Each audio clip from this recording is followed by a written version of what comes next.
Hi, this is Rajiv Priyadarshi from PR3 Systems. Data governance has got three elements: people, process, and technology. I had shared a video earlier in which we talked about the technology element of data governance. Today we'll be talking about the people and process element of data governance. The presenter is Brian Mayer from IBM, who leads the effort of sharing the process and the people element of data governance and what are the best practices around it. So let's hear from Brian. Well, hello, everybody. My name is Brian Mayer. I'm with IBM's Unified Governance and Integration North America subject matter expert team. It's kind of a long title, but basically what that means is that we help our sellers sell in the unified governance and integration solutions that we have in our portfolio. And I mainly focus on the people and process side of what you see on the screen here now. The governance for compliance and the governance for insights. And these are our two use cases driving a unified governance strategy. So governance for compliance, basically that is what we would consider our governance 1.0. So what you historically know or traditionally know as governance, where organizations are focusing on discovering, classifying, and managing information that meets the needs or obligations of the organizations through regulatory or corporate mandates. And on the governance for insight side, that's where we truly focus on the data and the analytics around that data and trying to assure that that data is of high quality, is trusted, and can be effective for the members of those teams to make data-driven decisions within that organization.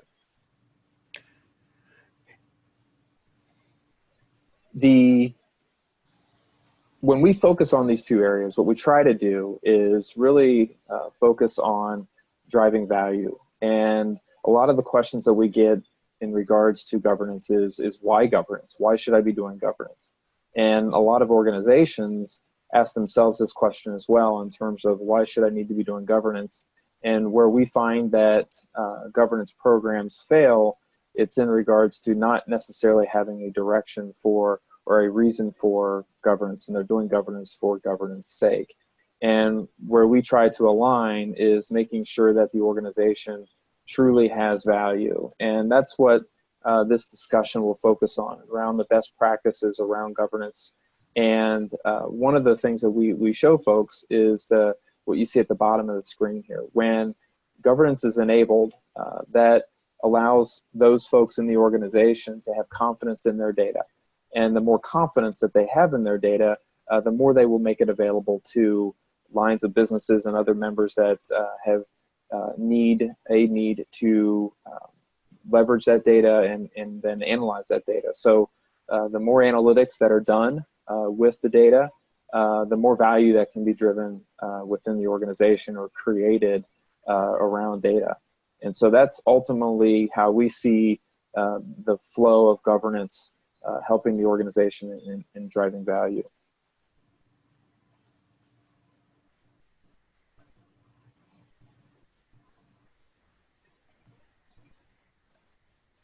Okay, and then this next slide here, hopefully you all see an image of a lovely landfill, trash dump. And this is a slide that we tend to get a lot of head nodding, smiles, and even laughter in regards to the concept of garbage in, garbage out. And we talk with a lot of organizations, and when we bring this slide up, they all agree that they do have pockets of these situations, and hence the reason why they want to be talking governance and why they want to focus on making or providing more quality data within the organization. So, you know, the overall idea of this is that if you don't have governed data or trusted data within the organization, or you don't have policies and rules governing the data and access to the data, ultimately the analytics tools that you have available to your users, they aren't going to be as effective in making good decisions or basing good decisions off of unless you have good data. So if you're putting bad data in, you're going to get bad data out. And if you put governed data in, you will have good quality data coming out and good decisions stemming from that. And one thing I like to mention when we talk about governance is there's a tendency for organizations to interpret governance as an inhibitor. It has negative connotation, that it handcuffs those in the organization to get the information that they need and when they need it. And so what we like to do is also refer to governance as business-ready data. It's getting the right data into the right place at the right time. So when it's needed and by the right folks that need it when they need it. And so when we talk about it in this light, folks think of it as more positive and they are more open to it. And this is another, when governance program managers and those that are trying to implement governance throughout an organization, they want to communicate governance in a positive way. So this is one of those ways that we help them do that. And I mentioned best practices earlier. So this is the IBM Information Governance framework. And this is how we'll base the next few slides in regards to those best practices. So if you take a look at the top of this flowchart or funnel, you see maturity level, business need, executive sponsors, roadmap and guardrails, and operating model. So those are the 5 areas of best practices that we talk to customers and share with them in terms of how they're designing and implementing their governance efforts. And without these, there is a likelihood that program won't be as effective, or it might even fail. So let's go ahead and dive into the maturity level. So maturity level really focuses in on where the organization is today prior to governance or with pockets of governance in terms of their maturity and having good quality data within the organization. So there's different levels here along the journey. Siloed efforts, reactive efforts, proactive, and that business-ready state that we talked about earlier. So siloed efforts can really be about, it could potentially have pockets of governance where governance is across the organization, but that means it's not directly connected. We're ultimately working towards that enterprise governance, and siloed efforts is kind of the distant cousin of that, in the sense that if there are pockets of governance, they're not connected, they're not talking to one another. But in most cases, siloed efforts basically means there's no governance and folks are dealing with their data in the way that they want to deal with their data. So they're not leveraging other findings or other analytics that are being driven, and they're not tying those together to make better decisions across the organization. So the next level there is reactive, and reactive is essentially what it means. The organization is reacting to situations that have arisen from data needs. The greatest example that we have here, and probably the most common example, is the data lineage story around a senior leadership team that receives multiple reports. And that within those reports, there might be very similar or supposedly the same metrics. And when leadership sees that those metrics aren't the same, there's different numbers, they start asking questions, okay, well, what truly is this metric? Where's it coming from? And then the organization then has to go find and dig and react to that request to find out, okay, where's the break in the chain or understanding of those metrics? And then hence, that's really when things kind of start in regards to the interest in governance, to make sure those things don't happen again. And that's ultimately getting them into the proactive state of putting things in place like data stewards, policies, and rules, defining governance metrics, and even maybe implementing some governance tools with line of business access. But ultimately, like I said, we're working towards that enterprise level, business ready state where it's kind of a well-oiled machine in regards to those siloed efforts now become more cohesive. It's more of a one governance program versus multiple. There's one business glossary. There's data stewards that are all working together through potentially a governance committee or governance group. Okay, so that's the journey. And The next step here is the defining the business need or problem. So the first step was maturity level, understanding where you are, and the next step here is defining the business need, defining that problem. So why governance? What is it that it's going to achieve for you and the organization and your department? And this is one of those important or key steps for not doing governance for governance sake. It's making sure that you have that goal in mind and you work towards that goal. And this is especially important as you're starting off the governance effort, because we always tend to want to boil the ocean and accomplish things all at once in one initial phase, but we like to make sure that folks take it in a step-by-step basis. So defining that need or business problem at a small step, and then having a roadmap put together, and we'll talk about that here in a little bit. But one of the things that I wanted to make sure I mentioned is when we define those needs, we want to make sure that we have governance metrics tied to those, so that ultimately you can tie those governance metrics to business KPIs or key performance indicators. And those can be quantitative, those can be qualitative, but ultimately that's how you're going to show success in connecting your governance metrics to business KPIs that are on the dashboards, the weekly reports that senior leadership is seeing. So as I mentioned, we do recommend starting small with your governance effort initially. And that's how you can realize some wins within those efforts, and then celebrating those successes and communicating them to senior leadership or others within the organizations that are thinking about doing governance, or that you feel there's a use case within that group that can leverage governance and impact the organization. So start small and then celebrate those successes so that you can get some buy-in from others. This next best practice we believe to be one of, if not the most important best practices in establishing good governance. It's getting that executive sponsorship. It's very key to have senior leadership or some level of leadership supporting the governance effort and showing the value of the governance effort. We talked about the key metrics before and having metrics tied to business KPIs.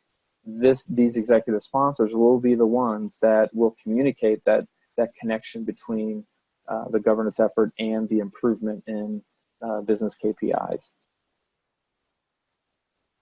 And regarding those executive sponsors, they can be business driven, so the leaders should be that executive level. And if it's IT driven, you should have some senior IT leaders who are respected within that executive level and can ultimately communicate what the objectives are of the governance effort and how they're impacting the overall business.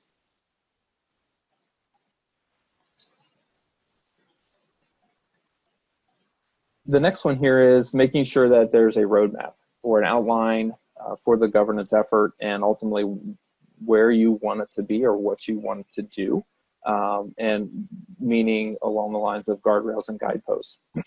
Excuse me.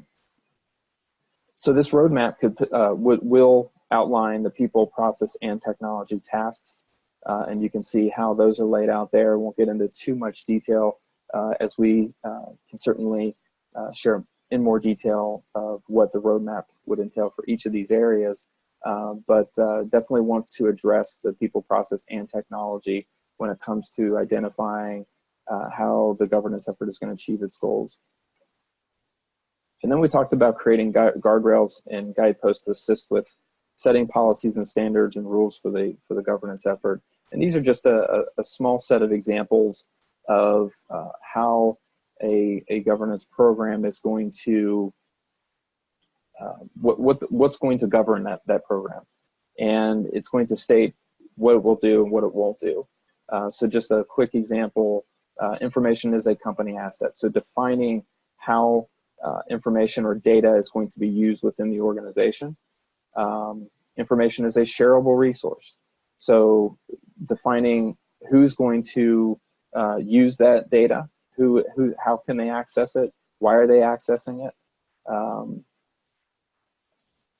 And then, as I mentioned, I won't get into all of these here, but one last one that I like to talk about is information users are responsible. That gets to the term of accountability. And so while a governance program may have a committee or council and data stewards and owners, we like to talk about that everybody within the organization is in charge of assuring data quality. So everybody should be held accountable for raising a flag if they see things that don't look right or are being misinterpreted, and they should report that into the governance program or a data steward. And I've been mentioning the Governance Council quite frequently, and this last best practice focuses on establishing that operating model. So how will the governance program work? How will the Governance Council govern the organization around the usage of and the governing of data and analytics? And the Governance Council will focus on establishing those policies and standards.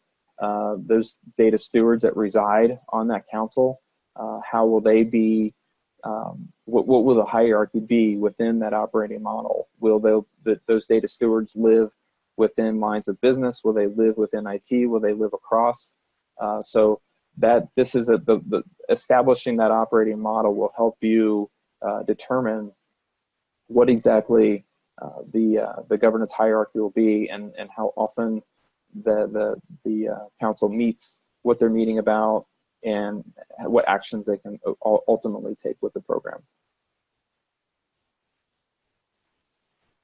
So those are the 5 best practices that we typically refer to within our customer engagements. And typically at this point, we talk about data preparation. We would hand it over to our technical specialists to talk about what those next steps are and how to start really incorporating a tool set into the governance effort, the people process portion that's has been established. And that's understanding the data, cataloging and classifying, governing that data, or govern data provisioning, and then govern data consumption. And so we would, at this point, talk about a tool set. And we won't get into the specific details of that here, but know that that could certainly be something we can do at a later point.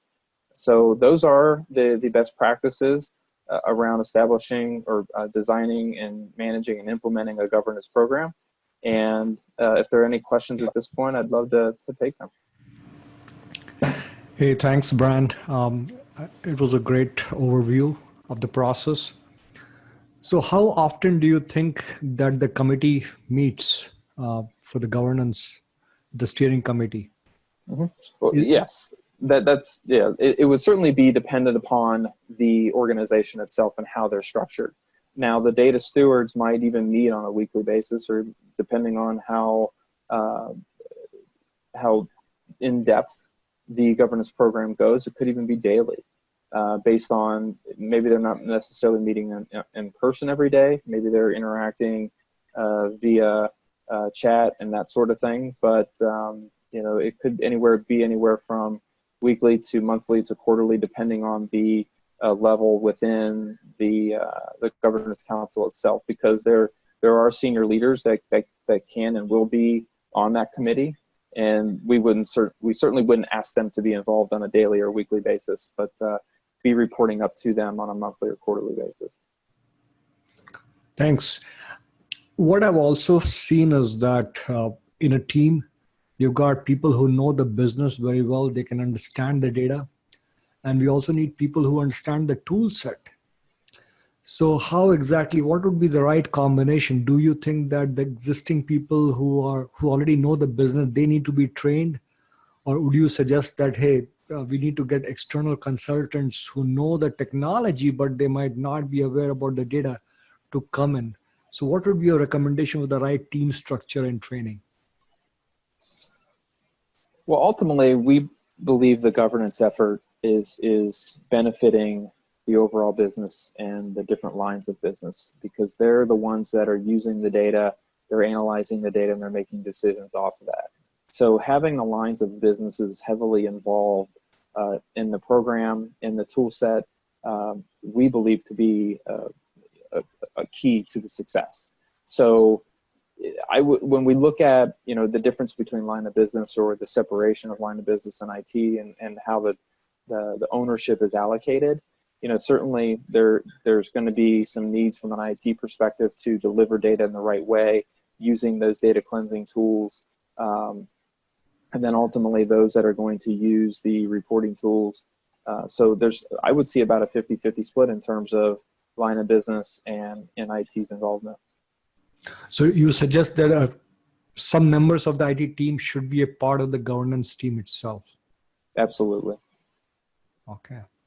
So if there's a customer who wants to jumpstart their data governance practice and they know that there's a need, and they want to use IBM tools, so what would be the first place that you would recommend them to go to get an understanding and to get help? Well, they could certainly reach out to their IBM salesperson. That would be a first step if they have one. Other than that, they could reach out to me. We can certainly provide our contact information to start to discover what the ultimate objective is of their governance effort and how they would like to incorporate the tool set. And specifically regarding a tool set, we talked about the maturity assessment and that being a part of the best practices. I think knowing where or what the state of your data is key. So having some type of quality tool to understand the state of the data, if depending on your certain parameters around what you would deem to be quality, we could implement a tool to do an assessment of that quality. Cool. That's all the questions which I had. I truly appreciate your time, Brian. And I'm sure that the viewers of this video would really get a lot of value from this presentation. Thank you very much. Sure thing. Thank you.